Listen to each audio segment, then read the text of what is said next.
So it is my pleasure to welcome here in Theatro Municipal our guest conductor, Jeri Lynne Johnson, that later tonight will conduct the Symphony Orchestra with a wonderful repertoire with Dvorak and Philip Glass. And even if she's very busy, thank you so much for giving us some time to have this short talk. Oh, obrigada. Thank you for having me here. It's a pleasure to be in this beautiful city. It's my first time in Brazil, in Sao Paulo, so I'm delighted to be here. Good, thank you. So Jeri, tell us a little bit about your background, your life. How did you start your studies in music? How was your path until you arrived here? So I am a pianist by training, and I started studying piano when I was 4 years old. And that was my first love, was music. And then I was very fortunate to have some friends of my parents take me to my first orchestra concert. And I fell immediately in love. It was the most beautiful music. You know, even at 7, I looked at the stage and I didn't see a piano on the stage. So I realized, well, I can't play that music on the piano. So I have to do what I see that man with the stick doing, who is the conductor. And then I decided that's what I wanted to do. Yeah. And your parents were from a cultural sector back? Not one bit. Did they support you too? They did. I mean, they were, I think, a little concerned, like all parents, when their child says, I want to have a career in the arts. Well, how are you going to support yourself? You know, this is the worry of every parent. But they saw how necessary this was for me. It wasn't just something that I enjoyed doing and had fun with. It was something as important to me as eating, as breathing. It was part of who I was, and it wasn't something I could give up. I would sacrifice other things in order to do music. Time with friends and going out and doing things that other young people were doing. I really wanted to spend time, practicing the piano, studying music. It was a true love for me. Nice. And also, besides being a conductor, you also work as a consultant. Yes, I do. For private companies, NGOs, and governments about diversity. Yes. So I was thinking when I saw your website, it says black female conductor. Sí. It's not 3 words that you usually see together.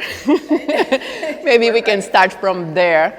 So this is true. And connecting this to the diversity subject. So, our art form, classical music, it's really rooted very strongly in European traditions. And part of the art form is about ensuring that those traditions of Mozart and Bach and Beethoven are passed along through performers to ensure that we know the best and most beautiful way to technically bring this music to life. Unfortunately, there's also a part of this tradition that has the perception that only the people who look like they come from that part of the world are the best people and the only people who can uphold these traditions or understand these traditions or appreciate this music. And so what that means is a lot of times in orchestras you don't find a lot of people of African descent, a lot of people of Latin descent in American orchestras. And so it's been a real struggle to diversify the art form.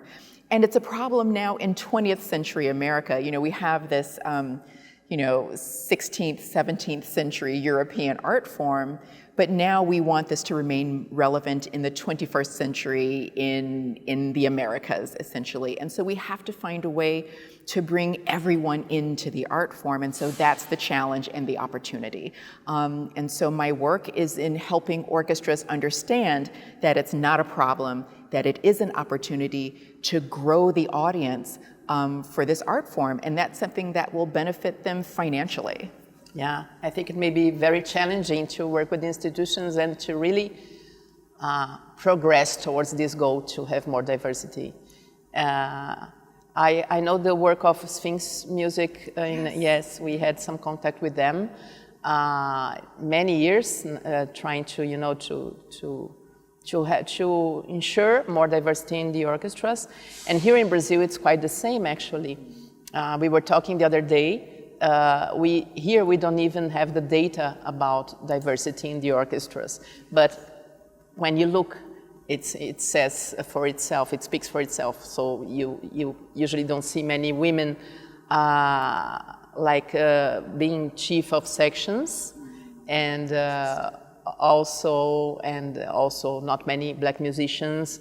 And I wonder, first of all, if people feel encouraged to apply and to try, because it's like a pyramid, and it should work. You should work all the way through this pyramid. So, how's your experience with that? I mean, if you have to have to give an advice to an institution who wants to an orchestra or to a theater like ours, to build this diversity, where to start? Sure. My first bit of advice to orchestras is to stop thinking of diversity as a goal for the future, and it's a fact of our current reality. If you look around, especially at the beautiful city of São Paulo, Philadelphia is the same way. It's a very diverse city. A lot of major metropolitan areas in America are very, very diverse. And so when you look around, diversity is a fact. It's not a goal, it's a fact. And so to start understanding that there are talented people that are ready to go, that are highly qualified and ready to be hired right now. It's a matter of knowing where to find them, knowing how to attract them, and making them aware that your orchestra is out there and interested in them. Many of them sadly have maybe given up on trying to get an orchestra job and are focused on their own solo careers, whether as chamber musicians, as teachers, and they do a lot of work on their own. They've become very entrepreneurial in terms of looking at themselves as a business and making their own careers. And so it's about orchestras finding a way to connect with these already existing incredibly talented musicians, and then giving them the same opportunities and visibility within the orchestra that they do every other member. Making sure that they are visible on a lot of the marketing and promotional materials so that people outside the concert hall see themselves represented in the orchestra, because that is the message that the audience sees. No matter what words we use, no matter what promises we make about diversity, when an audience comes into the concert hall and all they see are European faces, the message that they are receiving is, this is not for you and you do not belong. And so the very first and most important way orchestras can demonstrate their sincerity and authenticity around diversity is hiring. When they have orchestra openings in the violin section or the brass section, is really searching for those incredibly qualified, highly skilled musicians who are ready to be hired right now. Can you talk a little bit about the Black Pearl Orchestra? Yes. Black Pearl was the orchestra that I started really to help address diversity in classical music. When I was a younger conductor, I had the opportunity and blessing to work and learn from maestra Jeri Alsop, who I'm sure audiences in Sao Paulo are very familiar with. And she had started a foundation called the Taki Alsop Conducting Fellowship, which is really designed to help the next generation of women coming after her to find more opportunities to conduct bigger orchestras and get their names out there. And so I had won it that year and had a great time going in Europe and America and different places conducting orchestras with her. And so I went out to audition for jobs as a music director myself.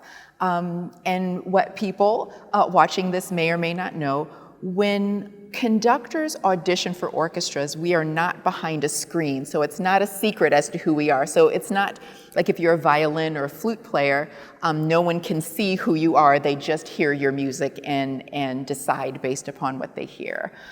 For conductors, they have to see who we are because we use our bodies to communicate the music. And so 3 separate orchestras, I made it to the final round and did not get the job. And you know, this happens all the time. It's a hard life as a musician. We audition, we get rejected, that happens.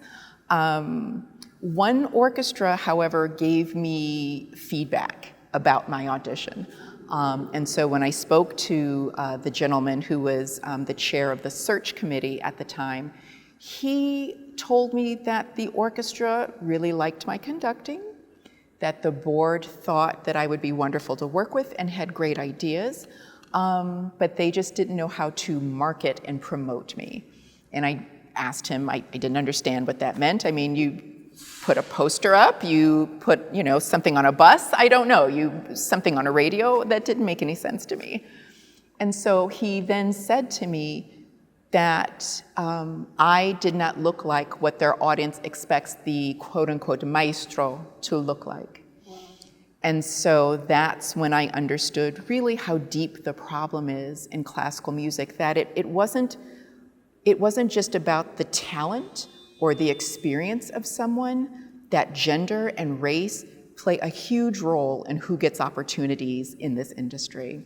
And so when you look around and you see, it's wonderful to have had, Maestro Taki Alsop for 8 years at the State Symphony here. But that's still a very rare occurrence in the industry to have a woman conductor lead an ensemble like that for such a long time. And so there's still a lot of work to do.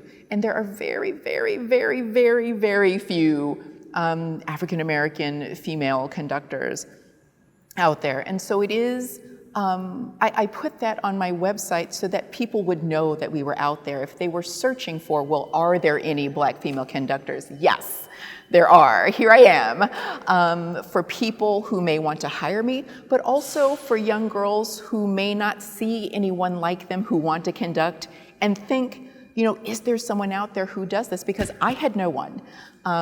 There wasn't anyone that I knew of for me to look up to and say, oh, I can be that someday. And Black Pearl? So I started Black Pearl. I know all of this long story, I'm so sorry.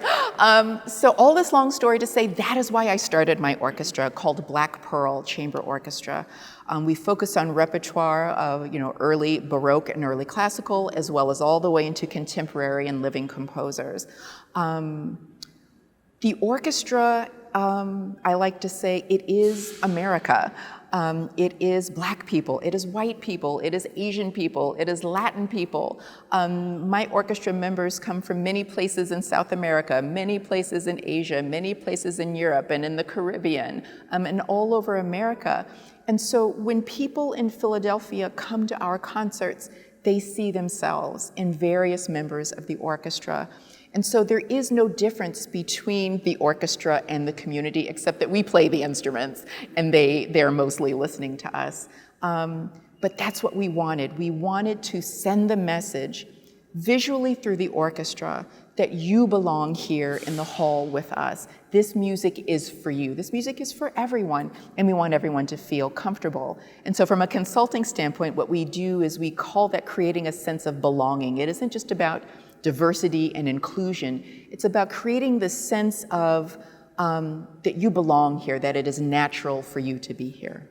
Do you have something else that you want to share before we finish? Or? Oh my, I cannot thank you enough, and Maestro Minchuk for this invitation to come here for the first time. It was a long journey, but I'm delighted to be here. This hall is beautiful, the orchestra is warm and wonderful, and this is going to be a great program. Yes, yes. Thank you very much.